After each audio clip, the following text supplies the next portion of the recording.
and welcome. Uh, we are launching the Tracxn's special journalist story series. And usually we talk about markets, we talk about growth, we talk about funding, we talk about success stories a lot at Tracxn. But today maybe we are flipping the script a bit. We are actually talking about the other side of the market, the side where numbers are faked, documents are forged, and investors end up losing millions. So to help us navigate this opaque world, I am really thrilled to have Mr. Mazhar Farooqui with us. Mr. Farooqui is a senior editor at Khaleej Times and is widely regarded as a pioneer of investigative journalism in the UAE. He has actually spent decades exposing financial crimes, from massive Ponzi schemes to complex corporate frauds. His work has been recognized it has been recognized globally, winning the prestigious Trace Prize. Congratulations for that, Mr. Farooqui, for investigating reporting. He actually doesn't end up reporting the news. He digs deep to verify the truth, which everyone else is, buying the hype at that moment. So, Mr. Farooqui, thank you so much for joining the session with Tracxn. Thank you so much for joining us. Maybe I will talk about my experience a bit, Mr. Farooqui. I went through a lot of your articles. I went through a lot of financial crime exposures which you have done in this decade of experience. What fascinates us at Tracxn? Yes. A book called The Mass Files, which has become a bestseller now, and that talks to turn into a web series. So that documents some of the biggest scam that we broke. So yeah. Yes. So definitely, I was just talking that what fascinates us at Tracxn the most. We have really gone through your work a lot. And it's just not the headlines you break, Mr. Farooqui. It's the rigorous process you at least go through to verify them. I think, if I'm not wrong, you are well known for exposing a wide spectrum of financial crimes till now. Around 1,000 people who are either in jail or deported or facing legal action because of my work. My work has led to reform, so I'm very proud of what I've done. See, what has happened is that today, in today's modern world, the likelihood of someone breaking into your house or mugging you on the streets is very remote. Because now with new technology, they can use far more advanced methods to scam you. And these include elaborate Ponzi schemes, cyber fraud, and now with deepfake and AI, so the whole spectrum has exploded. And what I've said last year is that 2025 there will be a tsunami of cyber crimes and financial scams across the world, and that has happened. In fact, it has exceeded far more than what I thought. The numbers are this where platforms like yours come to a great aid to us. When we are looking into something, because a lot of journalists think that investigating is going to Google and researching. No, it's not. I'm very old school. I go knocking at the doors. I do my own investigation. I make on ground report, and then of course when you are digging into some company or individual, we seek the help of platforms which are recognized and which can provide us information in real time. So yeah, it's quite fascinating. Yes, Mr. Farooqui. I think when I went through all of them, it is spread across quite diverse domain. I mean, the industries are very different where you have done this exposure of financial crimes. If I talk about the Hira Group Ponzi scheme and maybe the iMonetary advisory scandal, so it is quite different. The industries are quite different here.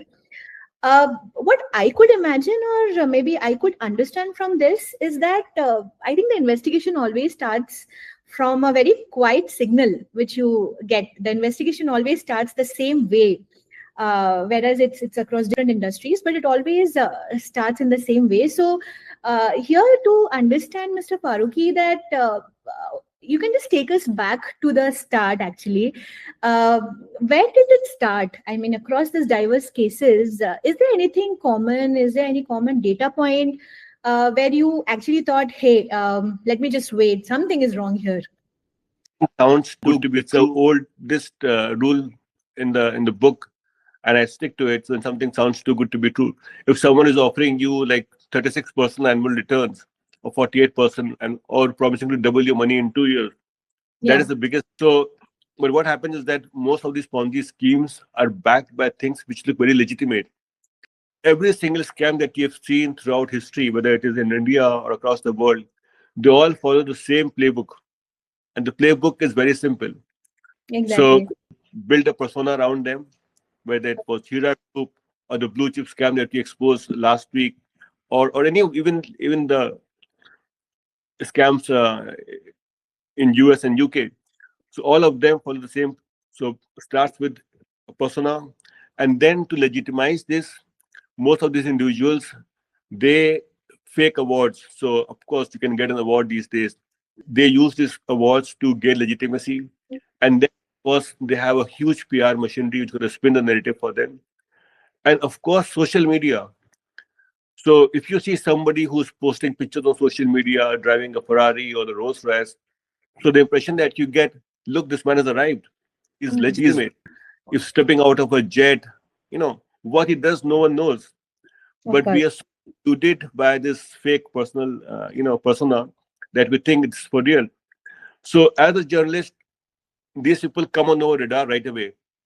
Got it. Of course, we are not police, we're not law enforcers, but we know, okay, you know, they come on our radar, and then we wait, and then every single time, we get leads.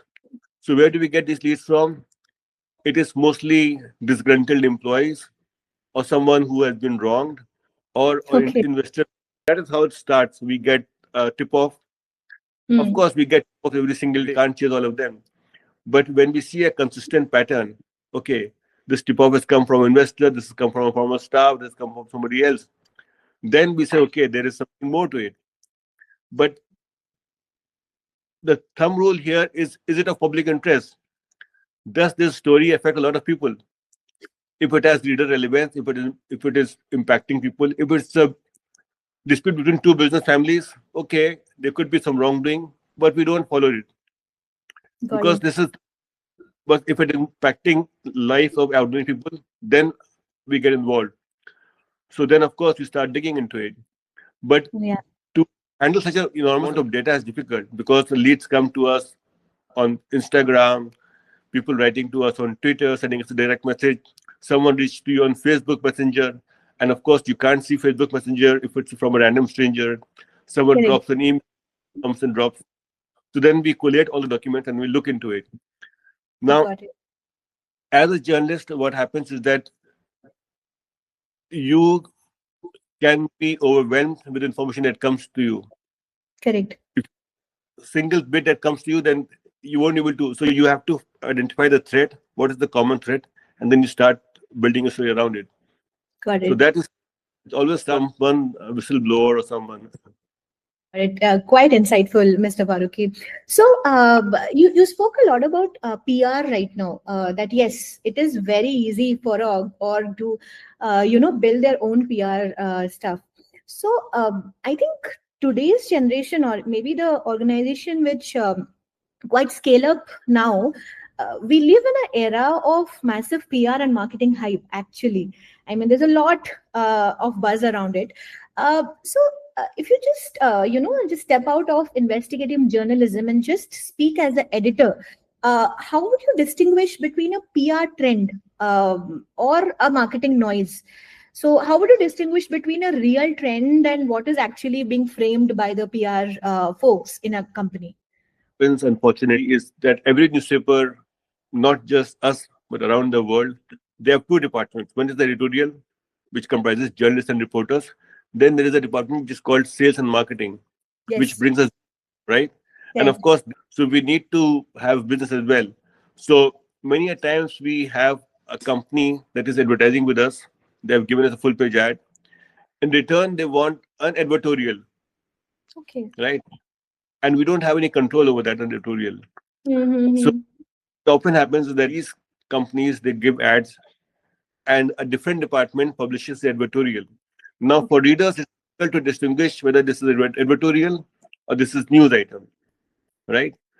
So even this individual, so I wonder if your audience would be aware.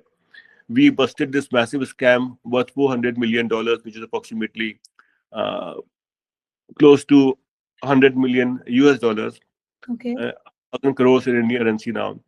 So Okay. this individual who has been arrested now and he's now with Kanpur police, Oh. he got an award at the biggest stage here, and the award was given by a minister, which was the biggest journalist, in India, handing the award. And this is, yeah. So then he found out this he had paid money to get the award. So it's all PR machinery. It is. It is. Yeah. When you have very deep pockets, when you're running a scam of this magnitude, so you hire these PR companies, so they will push their content. So they will have, like, so what they will do, this gentleman distributed food, during COVID, he gave away this. Now, of course, we don't have any mechanism to check. And if he is distributing food during Ramadan or conducting a health camp, they will send their stories to us. We'll publish it, and over a period, a lot of articles get published. And then when you Google his name, you see him, hosting health camps and visiting the schools and this and that. So Yes. then, person is able to find out whether this guy is real, because what you do as an individual, the first thing you do is going to do a Google search. Correct. Now, a lot of content is fed on Google, and it's a lot of content. Someone who's doing charity and this and that and is getting awards. The Google algorithm are not journalists. So the first few searches are going to show him as a good guy. It is then people that kind of step in and say, look, we rip the mask off and say, this is who he is. Yeah. I do get it. I do get it. So, I understood there's a very thin line of difference which you can really track, and that requires the eagle's eye to check that what is exactly true and what is exactly not a real thing which is being shown off. But Mr. Farooqui, if I just go through your recent articles, you have I've just shared a post on LinkedIn about anatomy of a digital threat, where you have shown AI as a threat and as a kind of a multiplier for these kind of criminals who are running in the market. And they have actually, you have used words like fraud as a service. You have used words like synthetic identities. So if you could tell us that in this era where AI is actually serving as a pro to millions, what cons would you see, and how can AI promote a lot of these financial crimes? So right now, see, criminals are always a step ahead of law enforcers around the world. They come with inventive. So right now, what we have seen with the AI is that a lot of deep fakes. Got So it. tomorrow, if they put up a video of me endorsing some using deep fake and AI, so it will show me, Mazhar Farooqui, the journalist, endorsing some dodgy product, right? Or if they so what they have done in recent times is that a lot of celebrities of India, like big Hollywood celebrities, so they have made their videos and they look so legitimate and so genuine that it's very difficult for ordinary person to find out whether this is real or fake, because AI, you know. So if you see a video of, suppose, Shah Rukh Khan or Salman Khan or the Prime Minister of India or somebody else, Donald Trump saying, "Look, it's a great opportunity. We have made money from here." You know, so the video will reach millions of people. Of course. Okay, Yes. half will not for it. Of course. 90% will not. They'll say, "Oh, this is fake," but 10% will. And because what has happened is that, especially in India, because internet is so cheap and the penetration is so deep, that everyone is on the mobile phone these days. Now, people like us maybe may understand, but people from the older generation, they don't understand, which is Correct. why we see digital arrest happening. Like, I'm going to tell you about my mother. So I live in Dubai, and the Burj Khalifa is right here across my road. I can see it from my. So my mom saw a video, AI generated, that showed that Burj Khalifa is submerged underwater, and she believed it because it AI. So now I think the next 2026 will be uh, dominated by criminals using AI Correct. to further games. From there comes one more understanding, Mr. Farooqui. Like, how would you think that the process or the checklist which you are following right now to track this kind of issues in the market or track this kind of criminal activities? How do you think that checklist is going to change with AI coming up, with so much of crimes increasing, with so much of fake and fraud starting up in the market? How would you think that checklist is going to get hampered? Or what new things would you integrate in that? It's very difficult now nowadays because, like, especially now you have everybody's using QR codes to make payments. Correct. Yesterday we did a so these criminals had stuck QR codes on parking meters. So when you're scanning a parking meter to pay your parking tickets, Got it. the QR code is leads to something else. Okay. So check now. I mean, there cannot be one single checklist because with every new days there's new emerging threats coming out. So you have to be always up your game and see and keep track of these emerging new. So back in the day we used to say, okay, this document is legitimate. There's a stamp, there's a seal. But now even that is not like hard to believe. Whether if you got an email, okay, you think it's real, but then Yes. who knows, it might act. Yeah, yeah. So a That's it. video. If I get a call from my wife, I'm thinking, okay, it's my wife calling me to send her some money, but it could be somebody else. You know. So now with ID spoofing, so now we have software that can mimic somebody else's number. So it has become increasingly difficult, especially for common men to. I do understand. Cool. Okay, I'll just shift my topic a bit here, Mr. Farooqui. I will jump to something which is moreover of data specific. There's a lot of challenge associated with the data.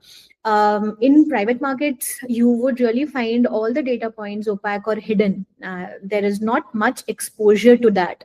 So when you are investigating a company that doesn't want to be found, actually, that's actually hidden, there is no much fact base of that particular company, what do you actually rely on? So do you rely on public registries, digital archives, or any sort of trade licenses? What's your go-to there actually? I mean, uh, and I would be very happy to say, like, when. So of course, it is difficult to go to their these specific websites and public registries, and because not every country allows you to have access to these public registries, and Yes. and these criminals are very good in hiding their assets. So there are multiple ways you can, but if there's a platform where you can log in and then look into it, it does help. Yeah, but of course, public registries, court documents, whatever is available in public domain, that does help as a good starting point to like especially in the UK and certain territories, everything is public, but Yeah. many jurisdictions don't have these. Many courts don't have give you access to download judgment, so it's difficult. So let me just talk about your book, Mr. Farooqui, the Mass Files. I mean, it has really gained a lot of focus, having a very unique thing or unique kind of a book which you have gone for. You've actually documented decades of chasing fraudsters, like fraudulent people, where you have noted about early cases versus AI driven issues, and then maybe some sort of skill sets that what are needed to track these people out. So if you could like to tell us about the book, like where did this idea come from? What was that eureka point you thought of actually drafting a book or writing down a book on this? So what happened when I came to Dubai in 2005? The the front pages of newspapers were mostly very soft stories. Even people talking about the best branches in town and the best place to go for a shisha and those kind of things. So there Okay. wasn't being done on investigative stories, people that resonate with stories that resonate with people.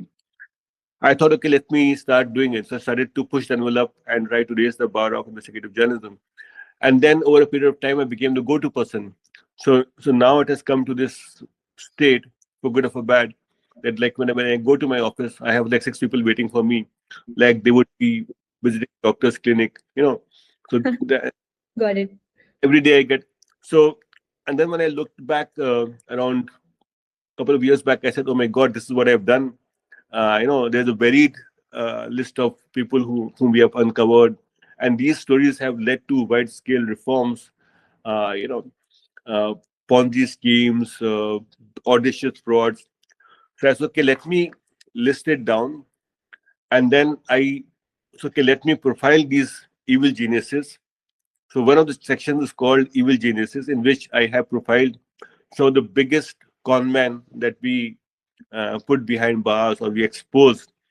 So, so this is not I'm not reproducing what happened. I'm just going like behind the scene, how I Yes. found this, how we uncovered this, what preparations underwent in the sting operation.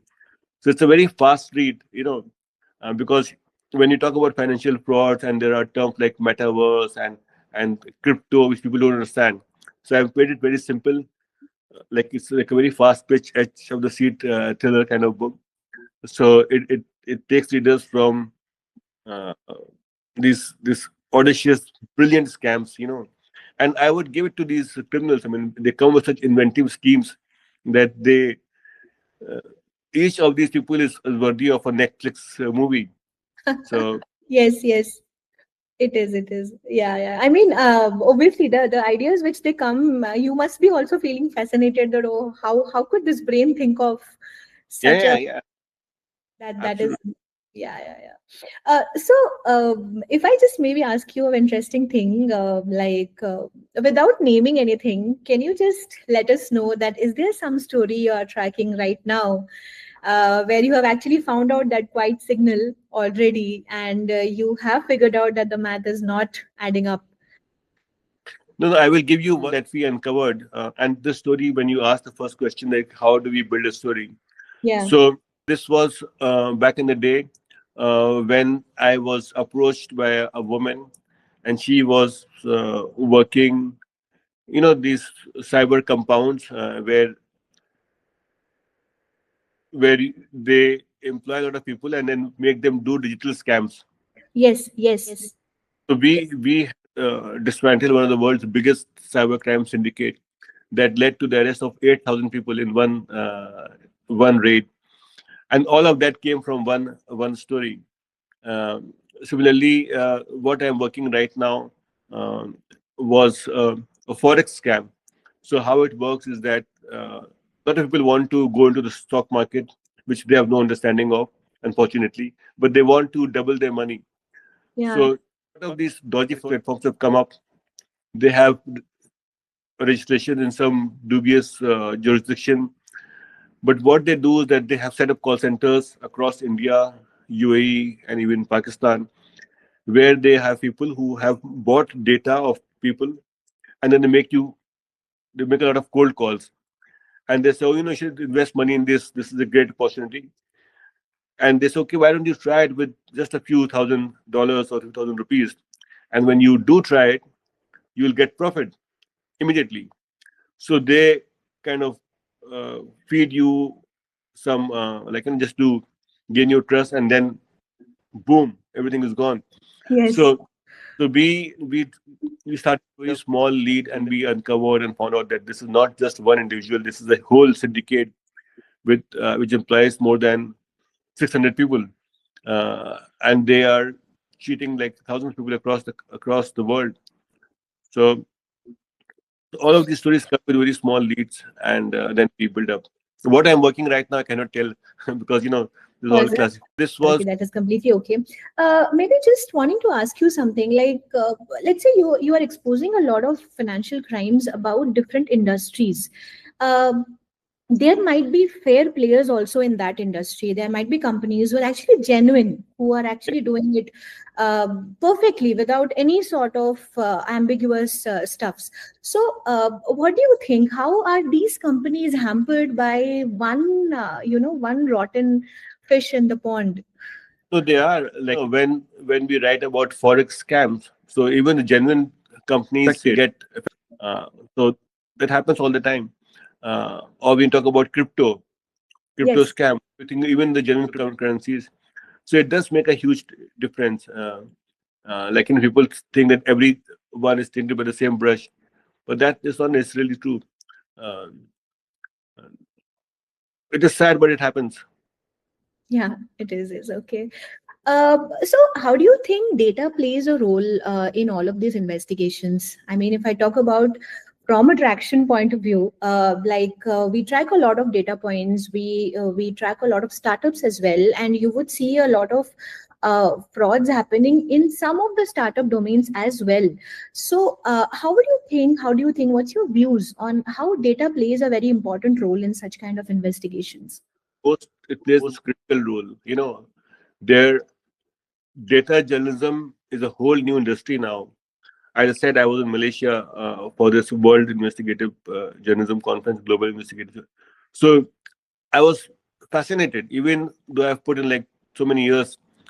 And the new insights that you get from these. Uh, so of course, data journalism it plays a huge role because, for instance, if you're looking into a company's financials and uh, backdrop, background, in fact, and stuff about their track record, if, so all of these plays and especially when you get so many, like if you get an Excel sheet, Yes. numbers, how do you handle it? So, so there is a special trait which requires you to understand this data and then put it into a coherent story. And not everybody is able to do it. Even I struggle at times. So, because to make data, to access data, first of all, and then to decipher it, and then to turn this into a coherent read for readers without sounding it too full of jargon. So Yes. it's but it plays a huge role. I mean, everything is data now. That's really insightful. So maybe a kind of, as you said, there are a lot of young people coming up in reporting, in journalism, and with data journalism, investigative journalism becoming the talking points as of now. So for the young reporters and analysts who would be watching this video, who would be watching this interview where you have shared a lot of insightful things, Mr. Farooqui, what would be your piece of advice for them? What is the is that key point which you would like to advise them so that they take it up in a very nice way and they start doing things around it? Yeah, I would ask to look up foreign publications. It's not like I mean, especially newspapers like the Vogue, Atlantic. They Yes. do some great, the Wire, and then there are websites like GIJN, Global Investigative Journals Network. So if you go to the website, they have workshops which are free to attend, where you can actually learn the tricks of the trade. And even if you think that you know everything, there's so much to learn. Yes. So I think online there is a lot of knowledge can be imparted, but they need to be accessing the right platforms. Uh, Cope up with the new modern, especially data journalism. Yeah, they show Oh, you examples how they, like, suppose you, so now they can illustrate a story using graphics, like, yes. and they do it. It is absolutely brilliant, and I can share some examples. But then again, it will be better if they go to the website themselves and see how it works. Great, great, great. Thank you so much for joining us, Mr. Farooqui. I mean, obviously, we started this initiative with a very positive mindset, but having you on the first episode, we are really glad you have shared a lot about which the young reporters, the young journalists would actually take up ahead. A lot about data journalism, a lot about how to investigate a story, and a lot about how to start a story. uh, Thank you so much for having us. Anything you want to end up saying? For into this, an upcoming journalist might think that investigative journalism is very glamorous. So let me forewarn you, it is not. It's The grass of which green on the other side, it looks very fancy that, oh, you are out there. But there's a lot of challenges. There are a lot of heartbreaks also. And there's a lot of, it does not necessarily mean that you're going to put a hoodie and go on the street and go undercover. Not, is there's more to that. So Mhm.